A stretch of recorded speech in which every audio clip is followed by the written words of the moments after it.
তরুণ ক্রিকেটারদের আতুর ঘর দেশের ঘরোয়া ক্রিকেট লিগগুলো, সেখানে ঠিকঠাকভাবে তরুণদের আন্তর্জাতিক পর্যায়ের ম্যাচের জন্য তৈরি করা যাচ্ছে কি, এ বিষয়ে বিস্তারিত আলোচনা করতে আমাদের সাথে যুক্ত হয়েছেন ক্রিকেট বিশ্লেষক জাফর ইয়াসিন চৌধুরী। জাফর ইয়াসিন চৌধুরী, স্বাগত আপনাকে একাত্তর খেলাযোগে। আমরা শুনছিলাম বাংলাদেশের একজন তরুণ ক্রিকেটার যিনি এশিয়া কাপে দারুণ পারফর্ম করেছেন, পুরো টুর্নামেন্ট জুড়ে ম্যান অফ দ্য টুর্নামেন্ট হয়েছেন, ফাইনালের ম্যান অফ দ্য ম্যাচ ছিলেন, সেঞ্চুরি পেয়েছেন।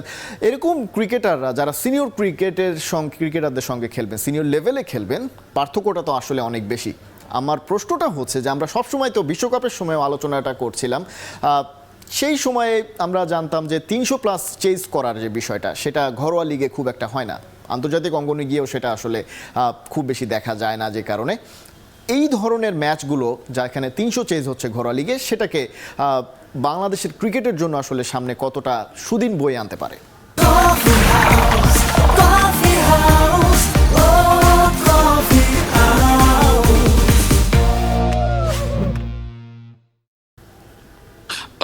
প্রথমত আমরা যদি বাংলাদেশের লাস্ট 2-3 বছর ধরে দেখি, last T20 world cup, last Asia cup, last world cup, আমরা কিন্তু দেখতে পারি যে যখনই একটা বিশাল টার্গেট স্কোরবোর্ডে ছিল, মোস্ট অফ দি টাইম কিন্তু বাংলাদেশ চেস করতে পারে নাই। অ্যান্ড এই জিনিসটা কিন্তু এখন থেকে না, যখনই আমরা আওয়ে কন্ডিশনে একটা বড় টার্গেটে whenever we have chased a big target, তখনই কিন্তু আমাদের সাথে এই সমস্যাটা হয়েছে।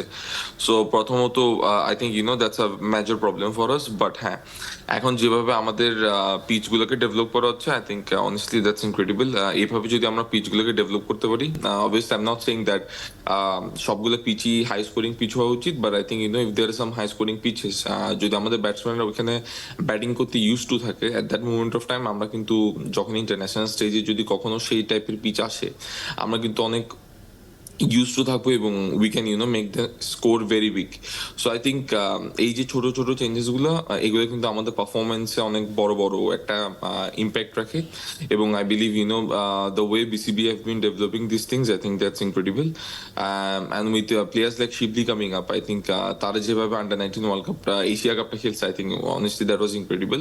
তারা কিন্তু each and every single batsman basically performed apart from I think one opener, এবং that shows that তাদেরকে যেভাবে প্রিপেয়ার করা হয়েছে, I think that was very good. Obviously, whenever you are playing against teams like UAE, then India, Pakistan, Sri Lanka, Afghanistan, I think and you are winning that cup, that shows a lot of credibility. So overall, I think এই যে ছোট ছোট ব্যাপারগুলো, that helps the infrastructure in a larger way, and I think এই যে changes গুলো, I think in future even it will help us in a lot of ways. বড় innings খেলার যে অভ্যস্ততার কথা আমরা বলছি, সেটা তো ব্যাটারদের ক্ষেত্রে, কিন্তু যদি উইকেটের মানটা খুব একটা ভালো না হয়, যদি বোলাররা দেখছেন যে তাদের প্রতিপক্ষ 100-র নিচে অল আউট হয়ে যাচ্ছেন, উইকেটে প্রচুর আনইভেন বাউন্স থাকছে, স্পিনিং ট্র্যাক অনেক বেশি স্পিনিং ট্র্যাক হচ্ছে, ব্যাটই করা যাচ্ছে না, সেক্ষেত্রে আসলে বোলারদের পারফরমেন্স, সেই জায়গায় তো আসলে বোলাররাও তৈরি হয় ঘরোয়া লিগগুলোতে, বোলারদের পারফরমেন্সে এই ধরনের উইকেটগুলো যেখানে ব্যাটাররা রান করতে পারে না, বোলারদের পারফরমেন্সে আসলে কি ধরনের প্রভাব ফেলে? প্রথমত যখন আমরা এরকম আনইভেন পিচগুলোতে খেলি, obviously beneficial for every bowlers out there, কারণ obviously if a team is getting out in 70, 80 or 100 probably, that means হচ্ছে ওই টিমের প্রত্যেকটা বোলার ভালো করছে না। Obviously at the end of the day it's very tough to select the bowlers. আপনি কিন্তু অ্যাকচুয়াল মেরিটের উপর বোলারদেরকে সিলেক্ট করতে পারবেন না, because obviously if a team is getting out in 70, 80 or 100, it doesn't mean that the bowling side is actually very great. I think it's more that the pitch is not good probably, or probably the batting side have got a very bad day in the office. So I think out of all this it's very tough to select any bowler out there. But হ্যাঁ, আপনি যখন কোনো একটা বলারকে এরকম tough সিচুয়েশনে challenge করবেন, এবং কোনো বলার যদি সেই টাফ সিচুয়েশনটাকে ইউজ করতে পারে, ইউটিলাইজ করতে পারে, I think honestly that's incredible. Because obviously at the end of the day, যখন আপনি একটা ব্যাটিং হেভি নিয়ে এসে, whenever you have got a very good bowling figure at that moment of time, it shows যে আপনার ক্যালিবারটা কতটুকু, আপনি কিভাবে জিনিসটাকে ইউটিলাইজ করতে পারেন। If you are doing good in a batting track, that means that you have got got that skill, you have got that edge over any other bowler. So overall, I think it's very easy to select the bowlers. But at the end of the day, if you're planning to play some matches where it's very much bowling friendly, the target is somewhere between 70 to 100, probably 50 overs a game, it's somewhere close to 200 or probably 220, 180. At that moment of time, honestly, it doesn't show the caliber of a bowler, because I believe at that moment of time, প্রত্যেকটা bowler ওই টিমে ভালো করতেছেন. It's not only for one team. I think it's for every single team যারা হচ্ছে ওই টুর্নামেন্টে খেলতেছে. So at the end of the day, I think it's very good যে আপনার যখন পিচগুলো ভালো থাকে, আপনার যখন একটা ভালো কন্ডিশন, একটা স্পোর্টিং কন্ডিশনে থাকে, at that moment of time একটা বলারদের জন্য একটা চ্যালেঞ্জ থাকে, ব্যাটসম্যানদের জন্য একটা চ্যালেঞ্জ থাকে, এবং at that moment of time আপনি জিনিসগুলো অনেক ইজিলি সিলেক্ট করতে পারেন. It becomes very easy for the selectors as well. এবং আপনি আওয়েতে যে টিমে বা যে কন্টিনেন্টে খেলতে যাচ্ছেন, আপনি সেই কন্ডিশনটা বুঝে আপনি আপনার বলারদেরকে ওভাবে অ্যাকর্ডিংলি সিলেক্ট করতে পারবেন. আপনার যত ভ্যারাইটি অফ পিচেস থাকবে, আপনার at the end of the day সেটা আপনার ডোমেস্টিক একটা it will take on to a different level. And also যে পিচেস বা আপনি যে ডেভেলপমেন্ট গুলো করতে থাকবেন, I think that will have a greater impact in overall infrastructure of Bangladesh cricket. কিন্তু জাফির, আমরা দেখি যে অনেক সময় দেখা যায় যে 50 ওভারও কোনো দলের ব্যাটিং করতে পারে না. 100-র নিচে একটা দল যদি অল আউট হয়ে যায়, তখন পরের দল হয়তোবা 25 ওভার 30 ওভারের ভিতরে সেই রানটা চেস করে ফেলে. পুরো 50-100 ওভার ওয়ানডেতে খেলা হচ্ছে না, ঘরোয়াতে এরকমও হয় অনেক সময়, বেশিরভাগ ক্ষেত্রেই আসলে বাংলাদেশের ক্ষেত্রে. অর্থাৎ 22 গজে ক্রিকেটাররা পুরো 100 ওভার খেলছেন না, সেটা আসলে একটা অভিজ্ঞতার ঘাটতিও তৈরি করছে কিনা? 100%.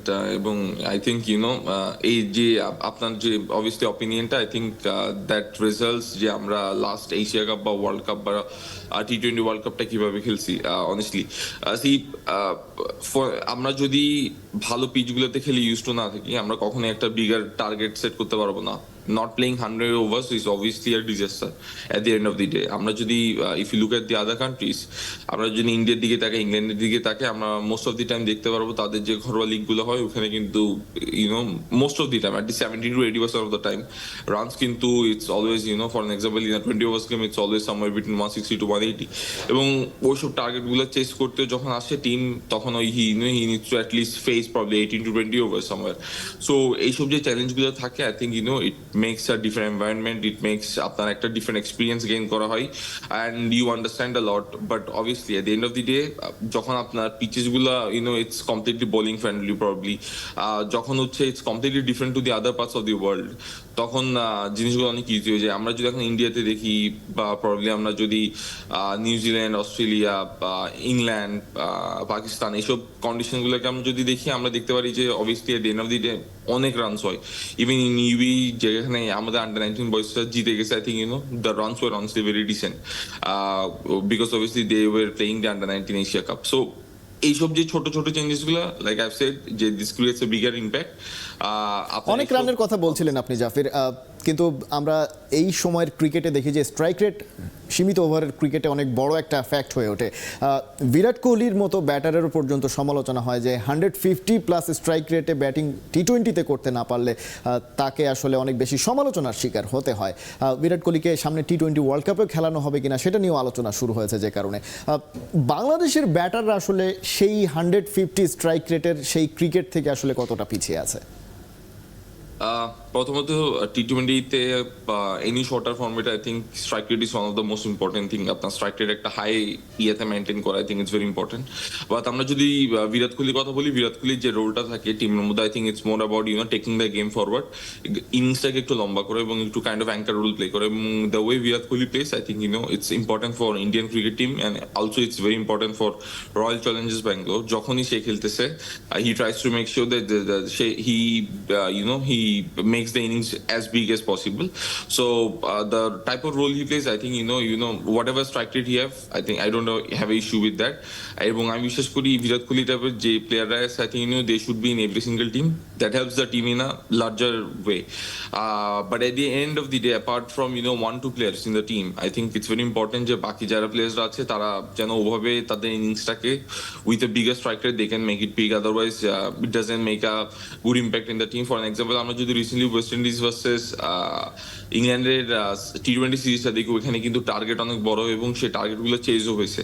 So that shows that nowadays at the moment in international cricket, if you want to do good, আমাদের কিন্তু সে বড় বড় টার্গেটগুলো চেজ করতে হবে এবং সেই চেজ করার অ্যাবিলিটি থাকতে হবে এবং মেক শিওর করতে হবে যে আমরা whenever we are bowling in those conditions, আমরা যেন সেভাবে we can face the challenge and we can make sure যে আমরা যেন এত রানস কনসিড না করি। At the end of the day, I think it's more about the balance. It's not only that you need to make sure that the strike rate is somewhere between 150 or 170 or 140. I think it's more about যে আপনি যখনই যে সিচুয়েশনে খেলতেছেন সেই সিচুয়েশনটাকে properly utilise করা, একটা ভালো decent strike rate maintain করা।